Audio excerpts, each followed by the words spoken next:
She's such a beauty. What's up guys, it's me Eric B and welcome back to the channel. In this video we're going to talk a little bit about the XRT, some of the things that I don't like about it that need to be done to it as soon as you get this car. And excuse the noise from the battery charger if you hear it in the background, charging up a battery here, getting ready to run the Typhon.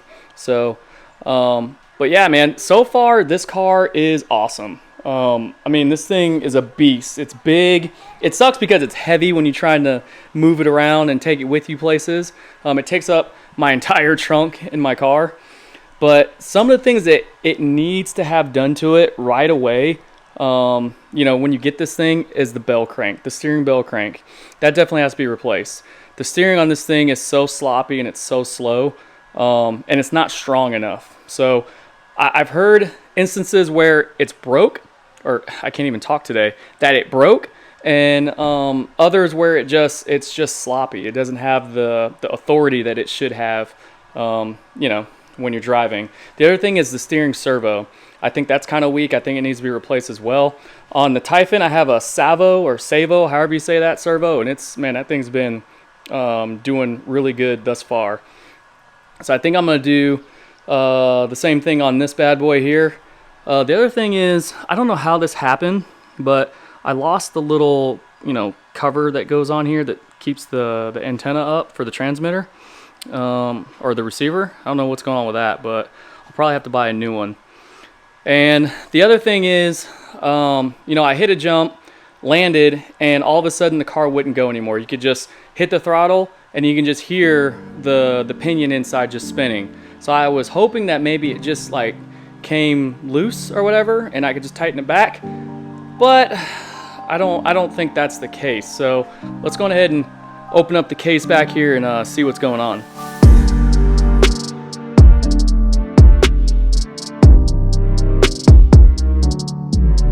All right, so you guys are probably thinking the same thing I'm thinking. Here we go. Let's pull this off. Of course, look at that. If I could focus it. The gears are shredded.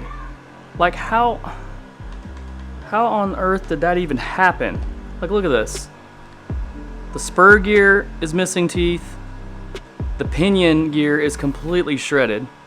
And then you can see there's some shards and stuff right there. I don't even know how this would have happened. If anybody knows, leave a comment down below. I mean, the only thing I can think of is that this was loose, and then when it hit a jump, it jarred it, and then it just grinded itself up. But yeah, this isn't loose. The Pinion gear is on there. I don't know if this is supposed to move around like this. Probably not. Well, it's the shaft that's moving, so if I can focus. Yeah, so there you have it. So now I'll have to put the speed pinion and Spur in here, which I didn't want to do because I was going to change out just the Spur gear and leave this Pinion gear on here. But yeah, so that's what we're going to have to roll with right now until I order a new Spur and Pinion, and yeah, we'll just go from there. Alright, so as you can see, the stock gearing is 2050, the high speed is 2346, and it says top speed, long distances, hard surfaces. So really I can't, I guess, mess with this car in grass, or tall grass at least. If it's short grass, maybe. I just gotta watch the temps until I'm able to change the gears out again. But yeah, this is what we're going with. But I am gonna take this thing to the skate park and try it out there. So hopefully, maybe we can get some backflips in or something. I don't know. But yeah, all right. So we're gonna go ahead and change this out and then head over to the skate park. All right, so real quick, what we're gonna do in order to get this changed out, we're gonna have to remove that little plastic piece right there. There's, I wanna say 4 screws that hold that on, and then the Spur gear will be able to come out, and then we'll change that out. And then what we have to do is remove the motor. There's gonna be some screws on the bottom, and I'll go through that in the video so you guys can see what I'm doing. And we'll change out the Pinion gear, and then you can either, you could take that Pinion gear off while the motor's still in the car, or you can go ahead and take it off with the motor off. It's really up to you. So let's go ahead and get started. All right guys, so it seemed like I was having a bit of trouble trying to get to that screw right there. It's just the angle that it's at is hard to get to. So I had to remove some of the screws right here that hold the body on and kind of just move it out of the way. If I can focus. Just kind of unscrew, take the screws out, move this over a little bit, so that just gives you room in order to get at that weird angle. I don't know if anyone else, you know, has had that issue, or if there's an easier way. If so, let me know. That's just how I have to do it. All right, also, just so you guys know, the two screws here you see, one long one and one short one, that is how they will come out of right here. So I haven't pulled these two out yet, but make sure that we're focused up here. Sorry guys. So this one right here that looks like it has a little bit of rust on it, that is the long side. So both screws on that side will be long, and then the screws on this side will be short. So just make sure you put those back the way that you found them.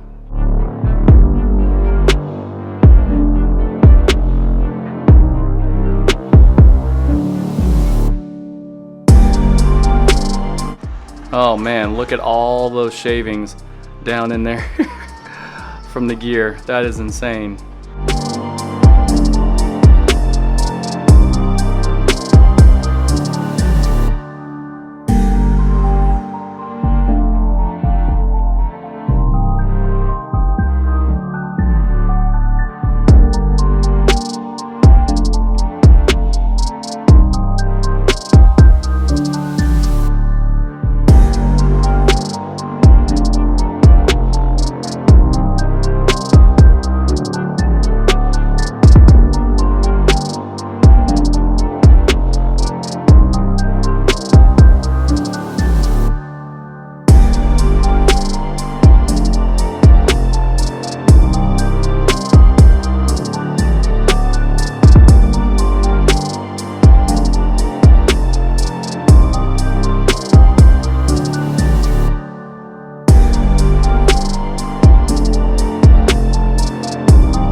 All right, so as you guys can see here, hopefully the lighting isn't, there isn't too much of a glare on it, but once you change your spur and your pinion gear out to the speed pinion, you do have to remove the motor as we just did just now, and you will reveal these pins that are here, and you have to change these pins to the right setting. So right now they're on D for stock, and then all you got to do is move it to C for speed, and it says it right there. So just move these two pins over and you'll be good. The pins on this side will stay the same because it says stock/speed, so you don't have to move those at all. So we'll go ahead and switch these out, get the motor back on, and she should be good to go. All right, so I got the motor back in. We're checking the mesh and everything to make sure it's good. As you can see, we got just a hair bit of play, like we should have it. You don't want to have it too tight because then that's just a lot of strain and wear on your motor. But you also don't want it to be too loose because then that'll strip your gears. But the reason for those pins is that it gets it to the correct mesh and everything. So all we gotta do now, flip it back over, put the screws back in, and we'll be good to go. All right guys, so we're all done, good to go. Just gotta throw some batteries in it and let's take it outside and test it out real quick.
All right guys, so we are at the skate park. Like I said before, I wanted to try this thing out just to see how it reacts on the jumps and everything. So we have the high-speed gearing in this bad boy, and I will say I did test it out on a jump at the house, and this thing will backflip a lot easier now, now that it has the new gearing in it. So if you guys have the XRT with the stock gearing in it and you're having trouble trying to backflip it, just put the optional gearing in it and it does it effortlessly. So here we go. Get a little warmed up here. I just crushed it like a true monster truck. So you guys can see the size comparison between the Stampede with the broken body here and the XRT. But hold on, bud. Wait a minute. Yeah, this body is totally destroyed, but it's old.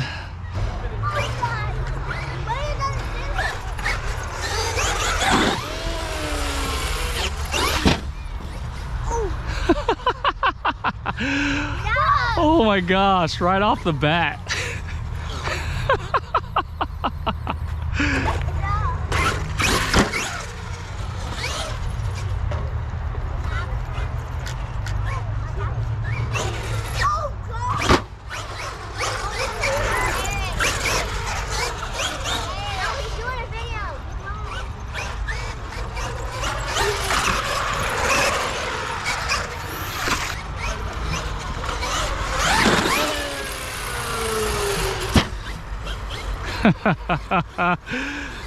Dude, changing the gearing on this thing makes this thing so much more fun to drive.